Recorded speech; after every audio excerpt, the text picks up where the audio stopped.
Buenas tardes a todas las personas que se vayan conectando. Les saludamos el doctor Orlando Espín, nuestro profesor de teología y en la clase, al parecer creo que la última, de Biblia. Así que le dejamos la palabra al doctor Orlando Espín y bueno, Salvador, en nombre de la catedral, le saluda. Gracias, Salvador. Y sí, esta va a ser la última clase, aunque estaba puesto que iba a terminar la semana que viene. De hecho, vamos a terminar hoy. ¿Okay? Así que empecemos. Bienvenidos todos. Ahora vamos a ver una de las pocas, un grupito de cartas que nos quedan por ver y entonces hacer un resumen de lo visto, de todo lo visto en todas estas 9 ya semanas con este. La primera carta de Pedro, quizás fue escrita por Pedro, quizás. Y digo quizás porque no está muy claro si realmente pudo haber sido él en cuanto a las fechas. Y me explico. Él se dirige, el autor de la primera carta de Pedro, quien quiera que haya sido, se dirige a una serie de iglesias que él menciona, pero que no existían todavía históricamente hablando antes de la muerte de Pedro el apóstol. Pero sin embargo, no hay en la carta ninguna referencia a la persecución primera contra los cristianos en tiempo del emperador Nerón en Roma. No hay ninguna referencia y fue en esa persecución en que murió Pedro, martirizado. Entonces, si es entre estos años que se escribe, quizás es posible, quizás que Pedro, el apóstol, haya sido quien haya escrito la carta, pero con algún discípulo de él después, haciendo todo un montón de correcciones y apretando tornillos aquí por allá. ¿Okay? Si fue escrita por Pedro, fue escrita evidentemente un poquitito antes de su muerte. La carta básicamente lo que hace es hablar de la vocación y la dignidad cristiana y habla de que hay que ser leales. Los cristianos tenemos que ser leales en relación a esa dignidad que Dios nos ha dado. ¿Okay? Es un texto breve. La segunda carta de Pedro es el escrito más reciente, más nuevo, si quieren decirlo, en el Nuevo Testamento y por lo tanto en toda la Biblia. Se escribió alrededor del año 110, 120, lo cual implica que es simplemente imposible que Pedro, que murió durante estos años, esta persecución, puede haber estado escribiendo una carta medio siglo después. Luego, no es Pedro el autor de esa carta. La carta se refiere a Pablo y habla de la colección de cartas de Pablo, pero esa colección de cartas de Pablo solamente existió, no las cartas existieron antes, pero como colección empiezan hasta finales, empieza a existir hacia finales del primer siglo. Luego es posible que, por lo tanto, en el segundo siglo, que cuando son estos años, se pueda referir a las cartas de Pablo como colección, y ciertamente otra vez no puede haber sido Pedro, que fue contemporáneo a Pablo. La segunda carta de Pedro incluye también lo que veremos en un momento, es la carta de Judas. Y en inglés es no Judas, sino Jude. Luego no Judas el traidor, sino Judas el hermano de Santiago. Entonces, es muy importante que uno se dé cuenta que incluye la carta de Judas, lo cual quiere decir que la carta de Judas ya tenía que haber sido escrita, y la veremos en un momento. Esta segunda carta de Pedro trata de usar la fama bien ganada, pero la fama que tenía el apóstol Pedro en la iglesia primitiva y darle, por lo tanto, una cierta autoridad al texto.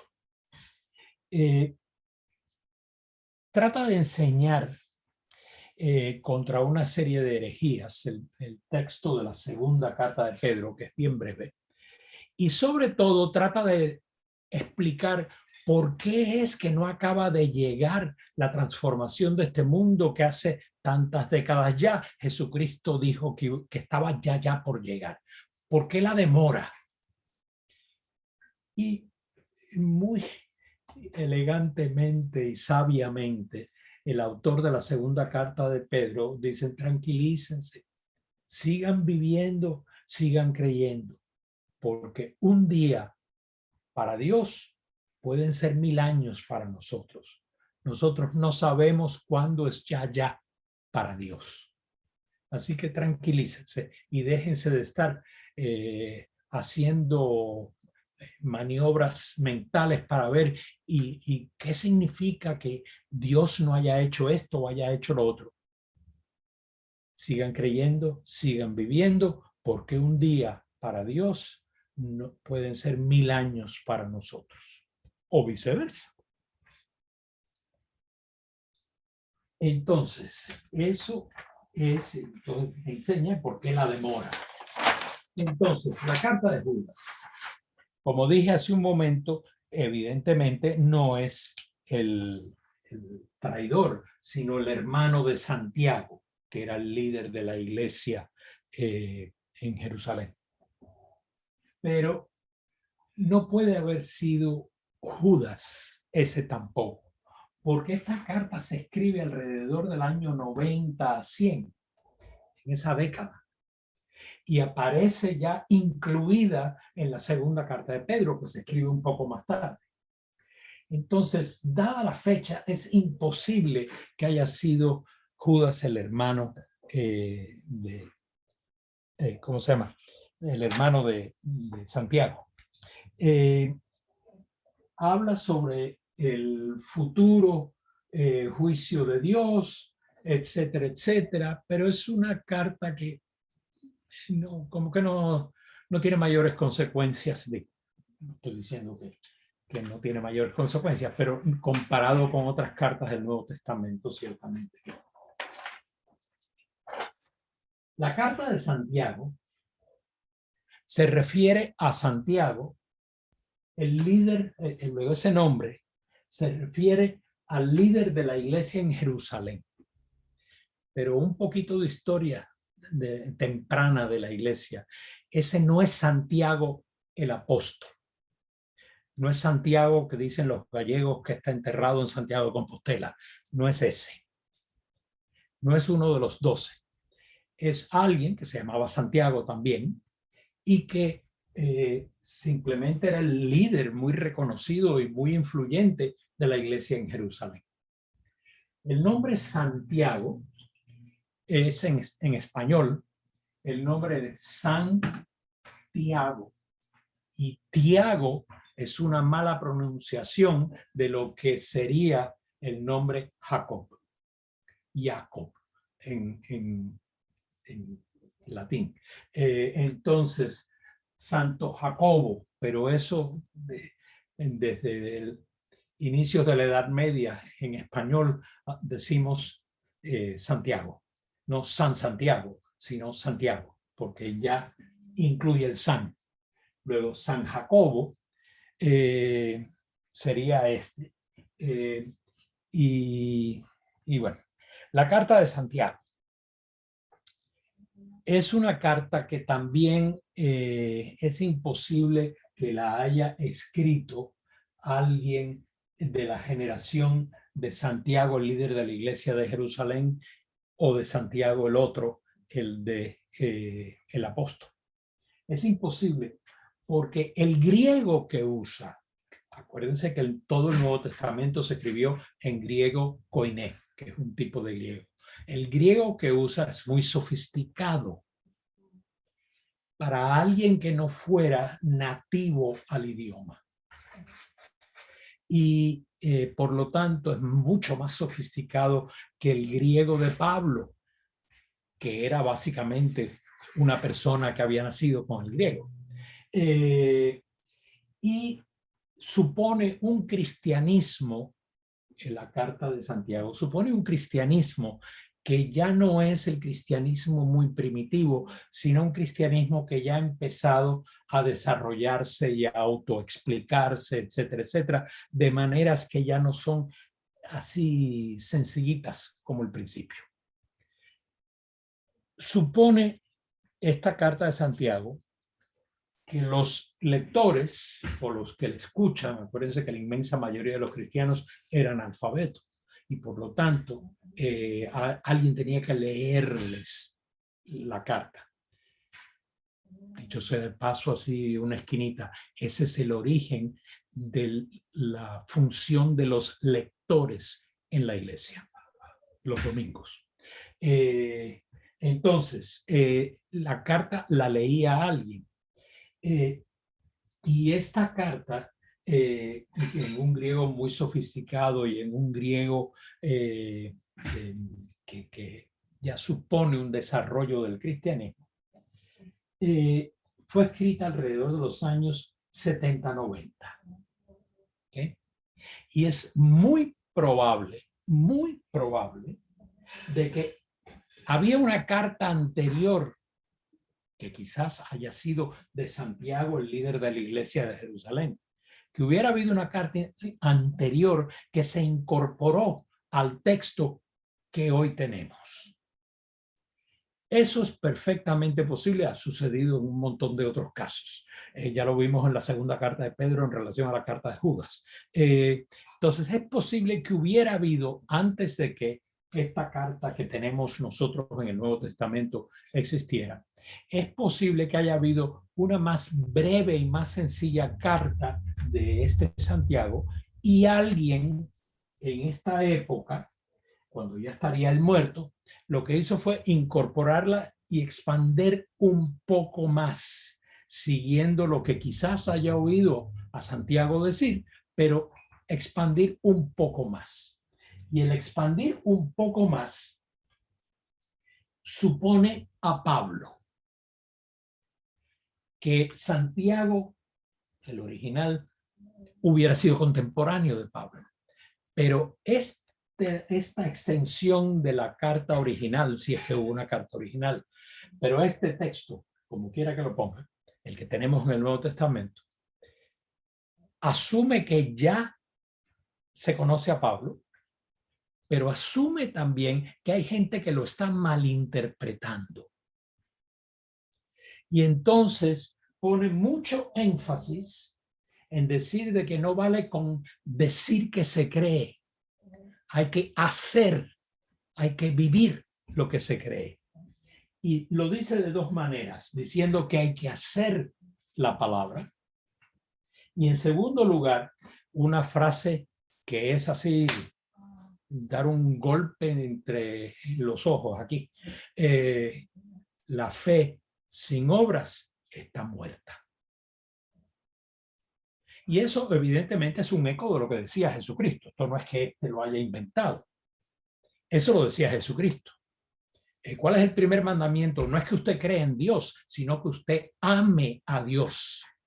Es que usted ame a su prójimo como se ama a sí mismo. Esos tres amores son, por así decir, el trípode sobre el que está fundado el cristianismo. Luego, Jesús de Nazaret fue sumamente claro en esto, pero parece que algunas cosas que dijo Pablo empezaron a malentenderse de que yo creo mucho y eso me va a salvar. Sí, lo que pasa que si usted cree mucho, tiene que vivirlo. No hace falta creerlo ni con el corazón. No, tiene que vivirlo. Y si usted no está viviendo como dijo Jesucristo, si usted no está viviendo como insistió Cristo, que era el primer y segundo mandamiento que dice el mismo Cristo, que son de la misma importancia. entonces es una fe sin obras que por lo tanto está muerta. Y entonces seguimos a la carta de los hebreos, a los hebreos. Realmente no se sabe quién escribió esta carta. Lo que sí se sabe es que no fue San Pablo. ¿Okay? Parte de la razón es que cuando ya empieza a decirse muy normalmente, sí, que la carta de Pablo a los hebreos fue en el año 3, después del año 300. Antes del año 300 existía la carta. Se escribió alrededor del año 85, pero no se decía que era de Pablo. Luego, no se sabe realmente quién escribió esta carta. Pero es una carta muy interesante, a pesar de que dice que habla a los hebreos. Está hablando alguien que no es hebreo, porque hace unas diferenciaciones entre lo celestial y lo terrestre, haciendo esas dualidades que diríamos, unas dualidades que realmente eso no es típico de la mentalidad cultural hebrea, donde usted tendrá cuerpo y tiene voluntad y tiene corazón y todo eso, pero distinguir haciendo dualidades, eso no. Las dualidades entre lo que es de la tierra y lo que no es de la tierra, es decir, como que estamos hablando de dos polos, no de cosas diferentes, de dos polos. Eso es muy de la cultura helénica, de la cultura griega en el Mediterráneo del Este. Y por lo tanto, esto no es, a no ser que fuera un autor de origen judío, pero muy helenizado, no. Sin embargo, esta carta lo que hace es enseñar que el sacerdocio de Cristo es verdadero. Y lo que hace también es enseñar que los sacrificios del templo ya están ultrapasados por el único sacrificio de Cristo. Y si ustedes recuerdan en la Catedral de San Pablo, en los últimos, no el último domingo, pero en los domingos un poco anteriores, hemos estado leyendo de la carta a los hebreos, y esto es precisamente lo que se estaba leyendo. ¿Okay? Entonces, conclusión. Concluyendo ya todo lo que hemos aprendido en este curso y con lo que vamos a cerrar esta clase. Fíjense cuántas veces yo he usado la expresión, la frase, la palabra colecciones. La Biblia no es una colección de libros, es una colección de libros, pero no una colección de libros de autores que se sentaron para escribir para la Biblia. Eso no sucedió. Fueron colecciones de frases, de dichos, de cantidad de cosas de otros textos que se fueron juntando, se fueron juntando, se fueron juntando y haciendo colecciones de colecciones. Por supuesto, las dos grandes colecciones son la Biblia hebrea y el Nuevo Testamento. ¿Okay? La Biblia hebrea es lo que los cristianos a veces llaman Antiguo Testamento, luego Primer Testamento, luego la Biblia hebrea y el Nuevo Testamento.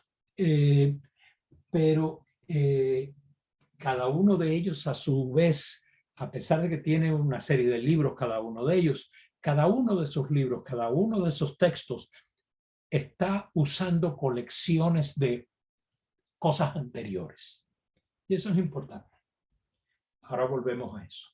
Otra cosa que hemos aprendido es que cuando decimos que el texto tal lo escribió fulanito, hay que ir despacio, porque el que la costumbre haya dicho de que fue fulanito quien lo escribió, cuando se estudia de cerca el texto, los contextos del texto, acuérdense que sin contexto se malinterpreta un texto. ¿Ok? Entonces, cuando nos ponemos a ver todo eso, nos damos cuenta que muchísimas veces es imposible que quien dicen que escribió esto lo pueda haber escrito. ¿Ok? Lo acabamos de ver con la carta a los Hebreos y con otras cartas. Es sumamente importante que uno se dé cuenta que antes de los textos actuales en la Biblia, sobre todo en el Nuevo Testamento, antes de esos textos, hubo transmisión oral de mucho de lo que ahora está por escrito. Luego Jesucristo no escribió nada. Todo lo dijo, todo lo vivió, todo lo mostró en su vida y con su vida. Fueron otros, a partir de ahí, que entonces nos dicen, y él dijo, pero lo que dijo, no lo dijo porque lo escribieron, lo dijo porque él lo dijo.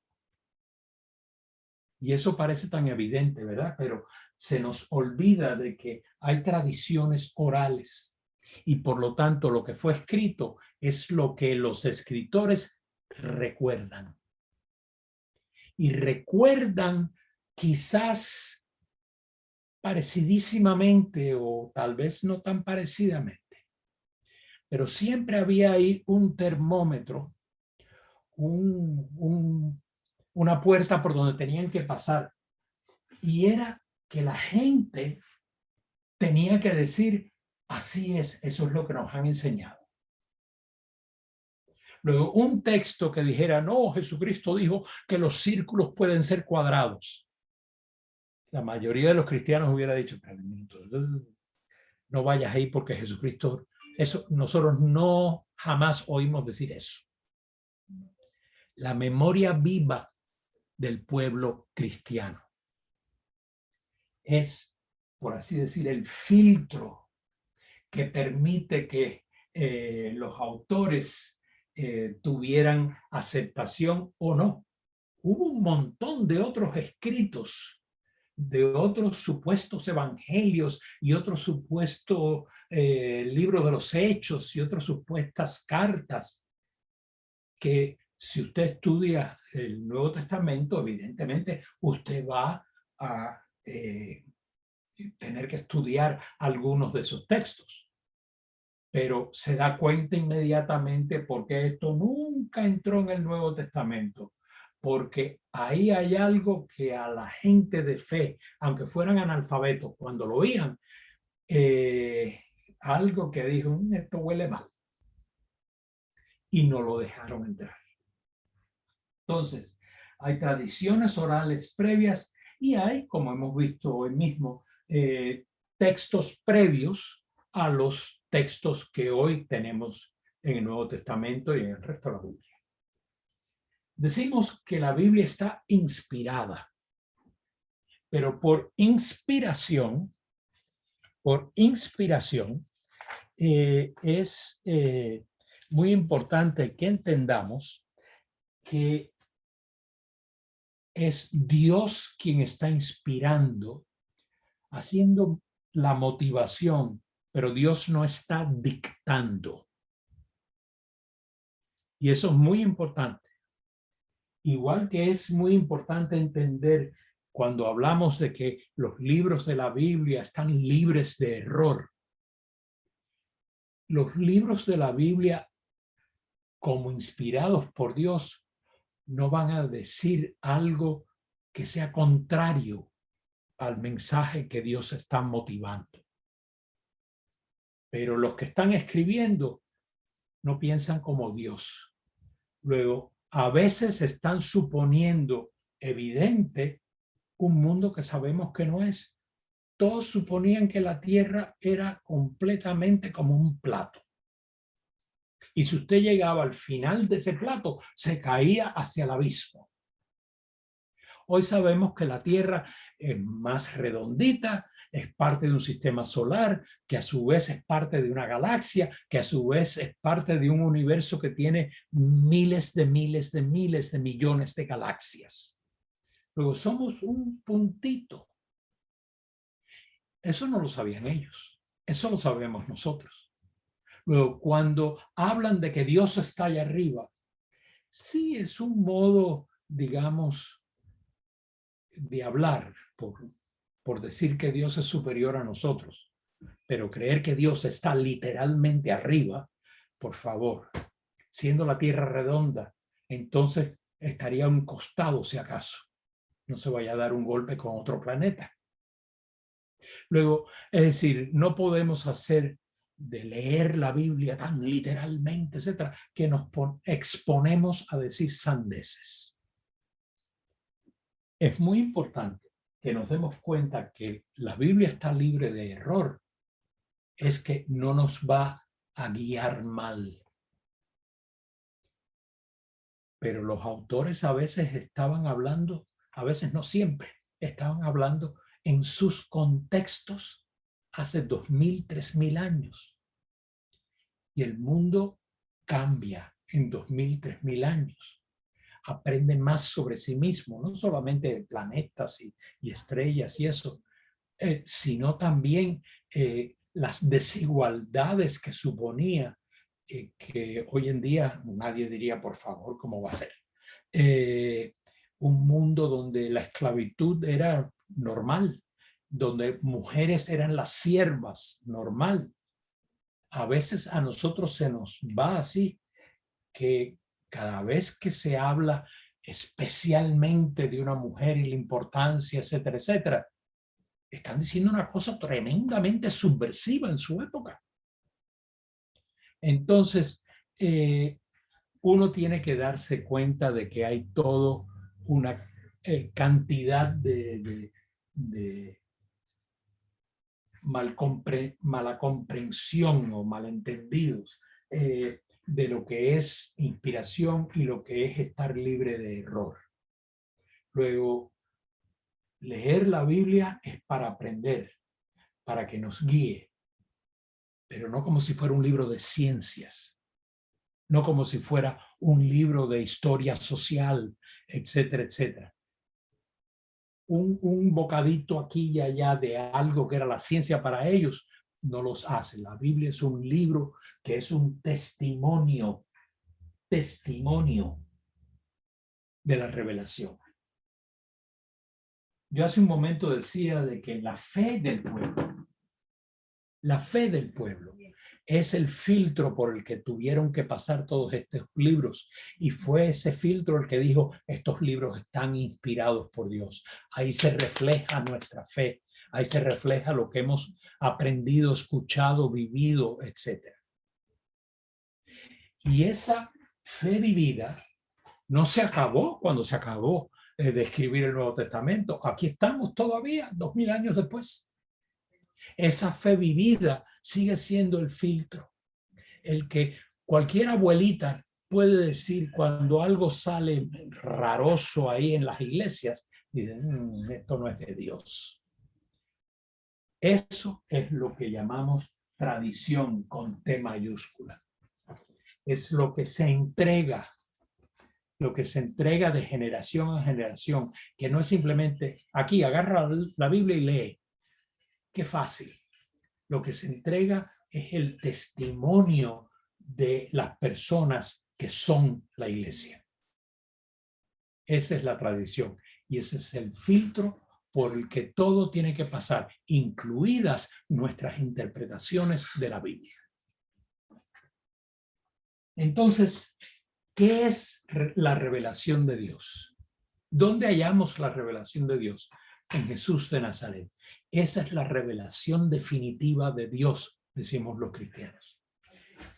Jesús nos abre las puertas de su vida, nos abre su ser para que podamos ver de que en ese campesino sin tierra no solamente está Dios, es.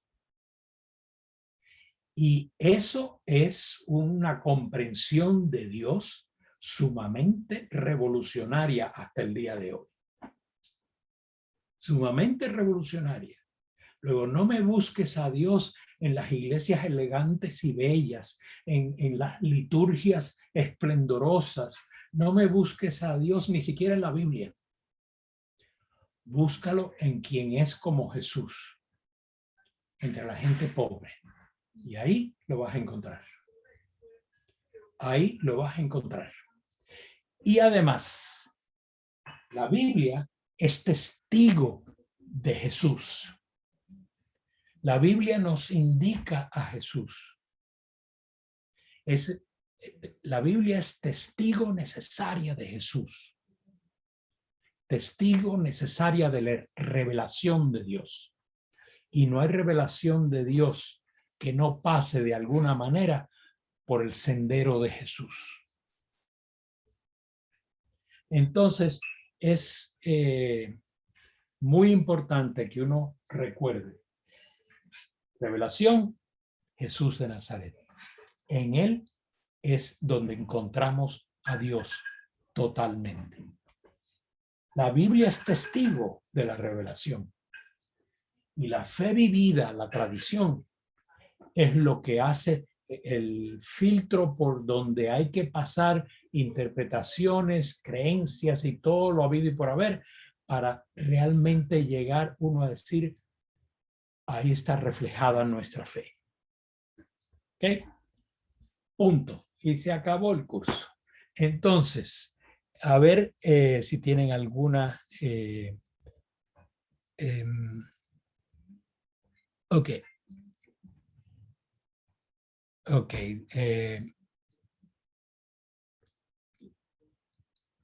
Sí, Orlando, yo quería preguntarte por esa línea, desde la lectura de fe. Primero, agradecerte nuevamente, excelente presentación, de todo lo que nos has desglosado de las Sagradas Escrituras y sobre la experiencia humana, como bien lo dice con otras palabras, ¿no? Pero mi pregunta ahora viene un poco por la fe.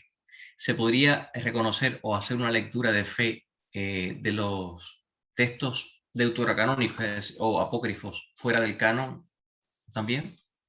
Mira, ahí hay un poquito de diferencia entre algunas iglesias. Y todo es qué medida se usa, qué criterios se usa para decir que un texto es medio canónico, que es lo que deuterocanónico quiere decir, medio canónico, medio que sí debería estar en el Nuevo Testamento, pero. ¿Okay? Entonces,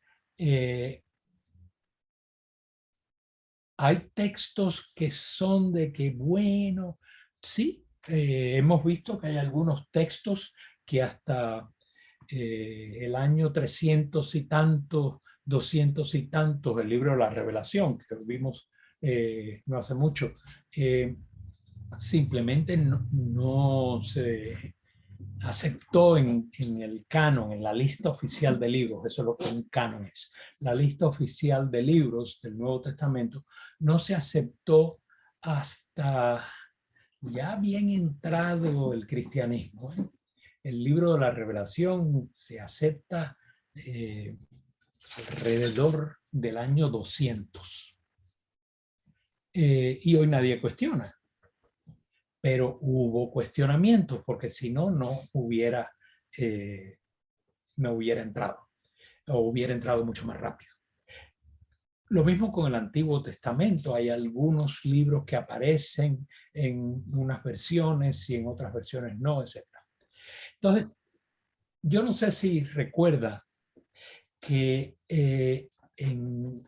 después de la destrucción de Jerusalén y del Templo de Jerusalén por los romanos en el año 70, unos años después, hubo esa reunión. Déjenme sacar a la perrita, con permiso. Ven.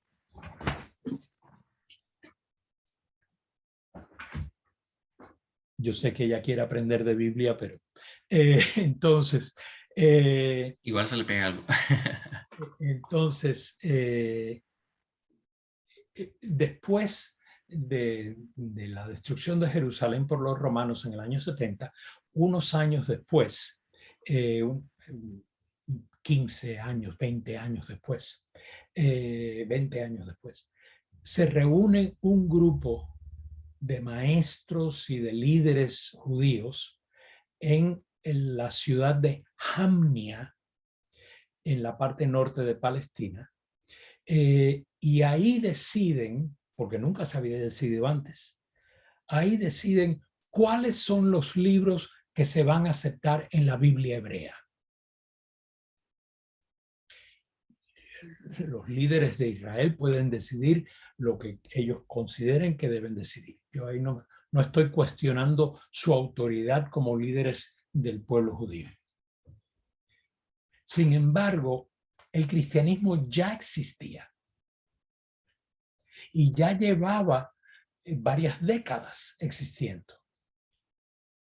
Y una de las cosas que decide el grupo que se reúne en Jamnia es excomulgar del judaísmo a todos, expulsar del judaísmo a todos los que acepten a Cristo. ¿Ok? Lo que pasa es que entre cristianos, según van pasando los siglos, el recuerdo de Jamnia, los judíos sí se acuerdan, pero los cristianos se olvidaron. Llega el siglo XVI y llega Martín Lutero y las reformas, no solamente la luterana, sino otras, la anglicana, etc. Y Lutero, tratando de traducir los textos originales del hebreo y del griego al alemán, se va a una sinagoga y allí recibe copias de los textos que aparecen en la Biblia hebrea. Lo que él no sabe es que en tiempos de Jesucristo, como más de medio siglo antes de Jamnia, nadie había decidido cuáles eran los libros, sino que era por costumbre que se aceptaban estos libros en la Biblia hebrea, por tradición. Pero el problema con la decisión de Lutero de decir, la Biblia católica tiene entonces libros en el Antiguo Testamento que no están en la Biblia hebrea, es que él no sabía que la reunión de Jamnia había dejado fuera a los libros originalmente escritos en griego por judíos antes de Jesucristo, y que normalmente en el mundo fuera de Judea y Galilea, fuera de eso, en el mundo judío todo de la diáspora, en ese mundo se aceptaban esos libros como inspirados.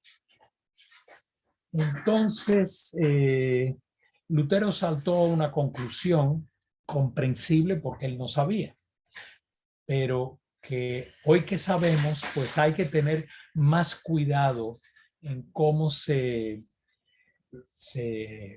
habla de los libros deuterocanónicos o apócrifos, que es todavía una palabra más fuerte.